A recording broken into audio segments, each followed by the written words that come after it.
একটা ছোট্ট মাছ যার জন্ম সমুদ্রে, সারা জীবনের আবাসস্থল বিশাল সেই সমুদ্রই। অসীম খাবার, খোলা জল, কোনো শত্রুরও ভয় নেই সেখানে। তবুও একটা সময় এই মাছটি হঠাৎ সিদ্ধান্ত নেয় নিজের সেই নিরাপদ স্বর্গ ছেড়ে যাবে, যাত্রা করবে এক ভয়ঙ্কর পথে, যে পথের প্রতিটি বাঁকে বাঁকে আছে মৃত্যু, জেলেদের জাল, নদীর পানি দূষণ আর শিকারীর ওত পেতে থাকা চোখ। যে পথে গেলে তার মৃত্যু ঘটবেই, সবকিছু জেনেও এই মাছটি এগিয়ে চলে মৃত্যুর পথে। কিন্তু কেন?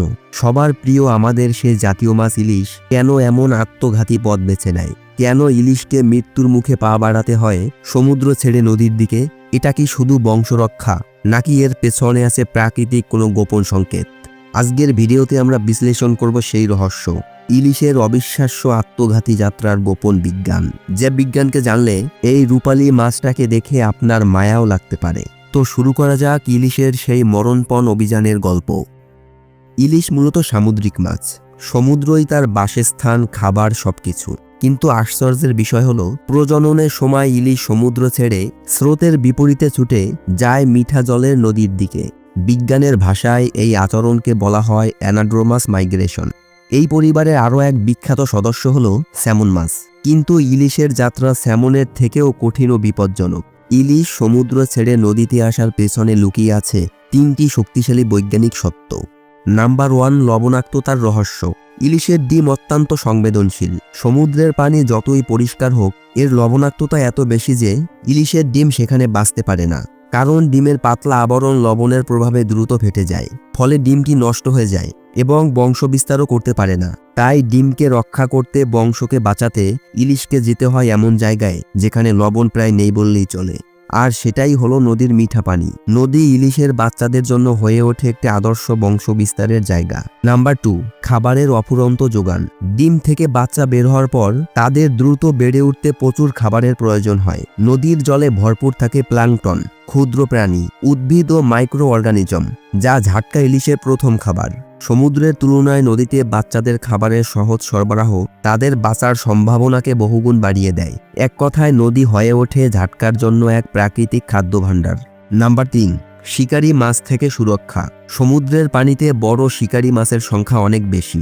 ইলিশের ছোট্ট পোনারা সেখানে খুব সহজেই শিকার হতে পারে।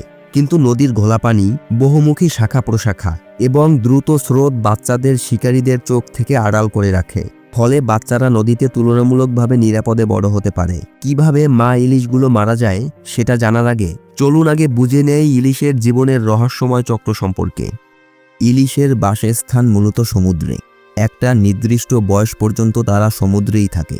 কিন্তু যখন মা ইলিশের প্রজননের সময় চলে আসে, তখন তাদের সেই বিশাল সমুদ্র থেকে পাড়ি জমাতে হয় নদীতে। আর সেই নদীতেই ডিম পাড়ে, আর সেখানেই বাচ্চা বড় হয়।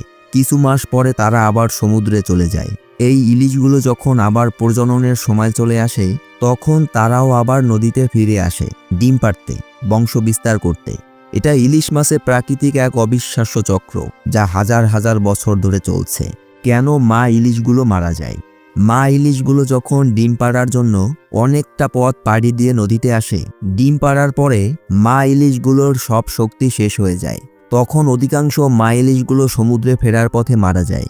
যারা ফিরতে পারে তারা আবার শক্তি সঞ্চয় করে পরবর্তী যাত্রার জন্য। আর তাদের রেখে যাওয়া সন্তানেরা, অর্থাৎ সেই ঝাটকার দলগুলো, একটু বড় হয়েই আমাদের মতো উন্নত জীবনের আশায় দল বেঁধে সাগরের দিকে যাত্রা শুরু করে। তাদের পূর্বপুরুষদের মতো তারাও একদিন প্রাপ্তবয়স্ক হয়। তারাও আবার একদিন ফিরে আসে এই নদীতে, নিজের বংশকে এগিয়ে নিয়ে যেতে। এটা প্রকৃতির এক অসাধারণ চক্র। ইলিশের এই যাত্রা কোনো আবেগ বা ভুল নয়, এটা তার জীবনের এক নিখুঁত সার্ভাইভাল কোড। হাজার বছর ধরে বিবর্তনের মাধ্যমে ইলিশ মাছ এটা শিখেছে যে নিজের বংশকে টিকিয়ে রাখতে হলে এই কঠিন এবং বিপদগ্রস্ত যাত্রা তাকে করতেই হবে। এটা তারই অস্তিত্বের লড়াই। কিন্তু প্রকৃতির এই অসাধারণ চক্রটি আজ মানুষের কর্মকাণ্ডের ফলে এক বিশাল সংকটের মুখে অপরিকল্পিতভাবে ঝাটকা এবং ইলিশগুলো শিকার হচ্ছে। এ সব কিছু মিলিয়ে ইলিশের জীবনযাত্রা আজ হুমকির মুখে। আমরাই তাদের ধ্বংসের দিকে ঠেলে দিচ্ছি। ইলিশকে বাঁচাতে আমাদের যা করতে হবে, নির্দিষ্ট সময়ে ইলিশ ধরা নিষিদ্ধ করতে হবে। ঝাটকা বাঁচাতে আইন প্রণয়ন করতে হবে। নদীর যে অংশগুলোতে মা ইলিশগুলো বংশবিস্তার করে, ওই এরিয়াগুলো মাছ ধরার জন্য নিষিদ্ধ ঘোষণা করতে হবে। স্যাটেলাইট ট্র্যাকিংয়ে ইলিশের পথ বিশ্লেষণ করে তাদের বংশবিস্তারের সুযোগ সৃষ্টি করে দিতে হবে। এইসব প্রচেষ্টাগুলো ইলিশকে বাঁচাতে পারবে। ইলিশ আমাদের জাতীয় মাছ। ইলিশ রক্ষার্থে জনগণ এবং সরকারের সচেতন হতে হবে। তা না হলে হয়তো কিছু বছর পরে ইলিশ আমাদের থেকে বিলুপ্ত হয়ে যাবে। ভিডিওটি দেখে আপনার কি মনে হলো? ইলিশের জীবন যুদ্ধ আপনাকে কি অবাক করেছে? কমেন্টে জানাতে ভুলবেন না। আর ভিডিওটি ভালো লাগলে দয়া করে সাবস্ক্রাইব করে আমাদের সঙ্গেই থাকবেন।